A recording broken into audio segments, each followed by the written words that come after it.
చింతలపూడి మండలంలో ఎర్రగుంటపల్లి గ్రామంలో మరి బీసీ సదస్సు ఏర్పాటు చేయడం జరిగింది. మరి దానికి వచ్చిన బీసీ పెద్దలందరికీ కూడా నా ఉదయపూర్వక అభినందనలు. అలాగే ప్రత్యేకంగా బీసీలకి మంచి జరగాలనేదే ఈ మీటింగ్ యొక్క ఉద్దేశం.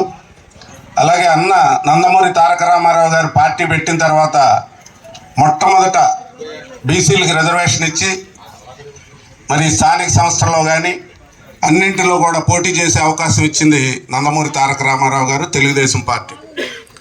తర్వాత రిజర్వేషన్ లేకపోయినా మన ఏలూరు పార్లమెంట్లో నూజివీడు బీసీఏ, అలాగే నరసాపురం పార్లమెంట్లో పెద్దలు పాలిట్ బ్యూరో సభ్యులు పేతాని సత్యనారాయణ గారు కానీ, అలాగే ఎక్కడ అవకాశం ఉన్న మేరకు బీసీలను కూడా చాలా చోట్ల పెట్టడం జరిగింది. అలాగే అనాది నుండి ఇప్పటి వరకు కూడా ఎప్పుడు ఓసీగా ఉండే ఏలూరు పార్లమెంటును కూడా, ఎందుకనంటే బీసీలు గళం ఇప్పాలి, వాళ్ళకి మంచి జరగాలనే ఉద్దేశంతో మహేష్ యాదవ్ గారికి వాళ్ళు ఏలూరు పార్లమెంట్ కూడా ఇవ్వటం జరిగింది. అది మీ అందరికీ తెలిసిన విషయమే. కానీ దీన్ని సద్వినియోగం చేసుకోవాలంటే ఎన్నికల సమయం దగ్గరికి వస్తుంది.